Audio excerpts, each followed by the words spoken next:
Batman gets told a joke with 3 different punchlines. Here's your look at the new McFarlane Toys, DC Multiverse, The Three Jokers, Batman.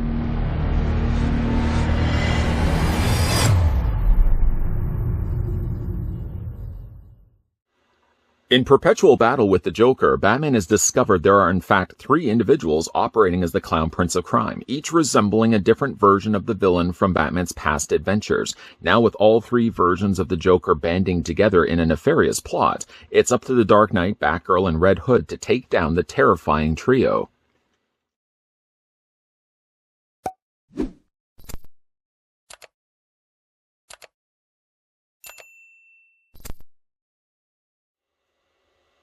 First, I'd like to thank the folks over at McFarlane Toys that provided this sample of the 3 Jokers Batman that we could have a look at in this review. To get some size comparisons out of the way and compare Batman with some of the previous Batmans that McFarlane's team have done, let's bring in Flashpoint Batman, one of my personal favorites.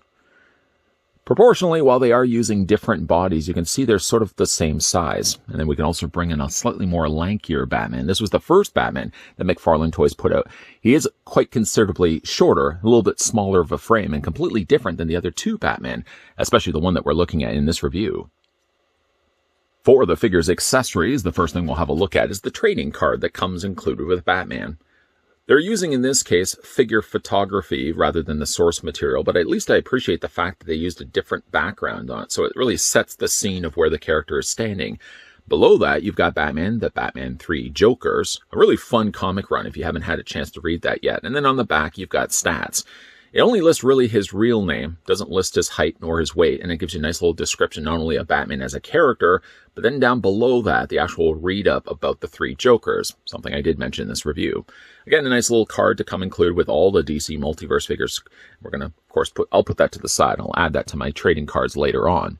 The figure also comes included with a display stand. The same display stand we've gotten with all the other figure releases up to this point. A circular black stand with the DC logo printed down below, and a singular stand peg right at the top corner that's going to attach the underside of Batman's feet.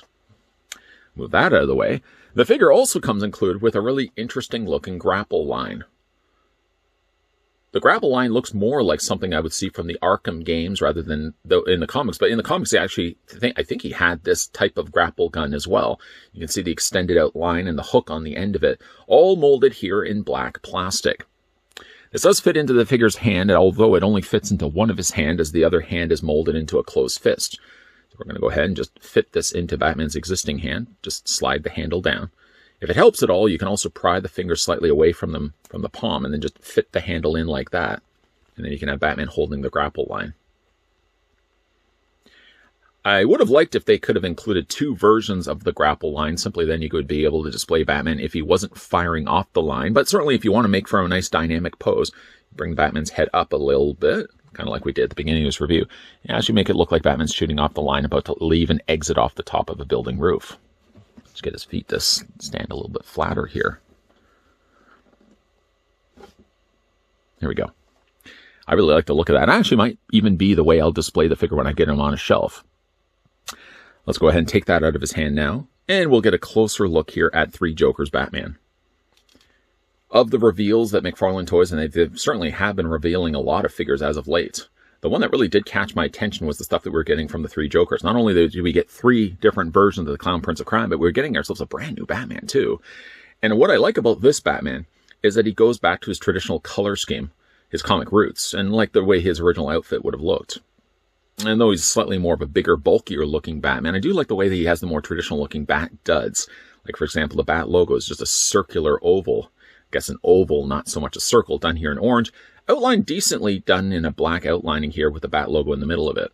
He's got a yellow utility belt, very much reminiscent of like the 1989 utility belt. I like the look of that as well. And of course we get a closer look at his head sculpt. Very much going the route of that shorter ear design cowl. I like the way they've sculpted the cowl to make it look almost like it's leather. It's got a little bit of cracking and stuff you would naturally find in leather material. And it really is nice. Now, the interesting thing about the mask, though, I wanted to say helmet for a second, is that the mask isn't attached where the neck is a separate piece from the head, and you'd be able to rotate the head. The head is actually molded to the neck, and while you may think that's going to limit the articulation on the figure, they actually did put a ball joint at the base of the neck, which we'll talk more about in a second, but you'd be surprised even though he does have all this constructed or molded together, he actually can still surprisingly move his head quite a bit, even though it's really just on one ball joint rather than two. Talk more about that in a second. Again, a nice looking head sculpt. If you like, of course, Batman with the shorter ears, I think this definitely does deliver a nice looking Batman to put on display if you wanted just a regular looking Batman for your DC Multiverse collection. Now the cape is nice because it's a continuation of that. It's not quite the same type of texturing that the cowl had, but it has its own texturing done. And I like the way that the cape folds in on itself, like you're folding up a t-shirt. It's a softer plastic, so it's going to have a little bit more give to it. It might be one of my favorite capes so far that McFarlane has done for the DC Multiverse. I really like the way it flows and kind of drapes in on itself like that. Again, just like folding in a t-shirt. We can lift the cape up so you can see the paint is cleanly applied to the utility belt all the way around. Yellow is always a difficult color to pull off, and yet I think there's no real bleed here, and it does look like the yellow is quite solid, so you don't see the color underneath it. It's a really nice looking utility belt. I like the color of gray that they went with too, a really nice dark gray. It helps to really have that insignia, the emblem of the Bat logo here, pop, because you've got the nice brighter lemon yellow. Now when you're looking at the proportions of the body, now basing it from the comics, he has really much longer legs and slightly shorter arms. But again, in the comics, I think he actually had this type of build, so I think the figure fits that profile rather nicely. Get a little bit looking further down on Batman's footwear here. Now they did leave a gap between the foot and the top of the rest of his boot, simply just so that they would be able to squeeze in there the articulation. And he actually has pretty good articulation too, that we'll look at more in a second. An ankle pivot and a nice up and down. It does result in, yes, a bit of a gap from the top of the boot to the rest of his foot. But again, if it means that he's going to have a little bit more articulation at his disposal, I don't mind the fact that they actually did put that gap in there. Tackling the posability now on 3 Jokers Batman, of course, we'll start with his head. We already looked at the fact that the head is going to be attached to his neck, so he's going to lose a little bit there, but still he gains it much more, the fact he has a wide range of motion in the ball joint, to the point where you can get a nice brooding, glowing look at Batman, as if he's ready to do some serious damage. You can also bring the head up quite a bit, and you can still move it back and forth too. So while we may lose a little something here, I don't think we lose anything when it comes to the articulation on the figure's head sculpt. Again, I really like the look of that head. As for his arms, now his arms do hinge out, and you can easily pull off a 90-degree angle bend. In addition to that, they've also got still the socketed joint, although the socket for the shoulder seems a little bit further into the torso, so you don't see it as much. You see it just a little bit when you bring the arm back, but you really don't see too much of it like you have maybe with the older figures that they would have released. The arms can move forward. The arms can move, of course, back. You can rotate at the bicep. You can double hinge on the elbow. I love the fact that these figures actually have double hinged elbows. There is no articulation in the glove simply just because it's sculpted to the rest of the form, but you can rotate the hands all the way around, and you can also hinge them back and forth. An upper torso ball joint for Batman. Hold on. Upper torso ball joint for Batman. And yes, you've already seen it. He also has a lower torso articulation as well. So he's got one at the top, one at the bottom, or one around the waist area. Legs split out. There seems also as well to be like a ratcheted joint in there, and you probably can already see there's like these little ledge points right here where the leg hits it, and it makes kind of just a little bit of a click sound. It helps to ensure that the legs are going to be nice and straight, not going to get loose over time. So I do like that. It has a double hinge on the knee. He has no articulation on the boot. That's going to, again, be sculpted to the rest of his calf. And already discussed, he does have that gap in between the foot and the top of his boot.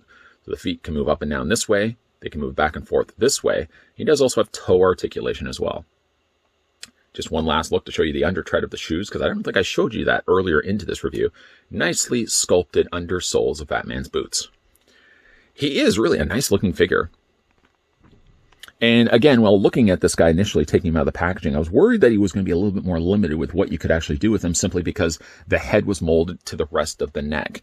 As hopefully you can see in this review, hopefully shown in this review, Batman has just as much posability in his head that all the other Batmans have had in previous releases.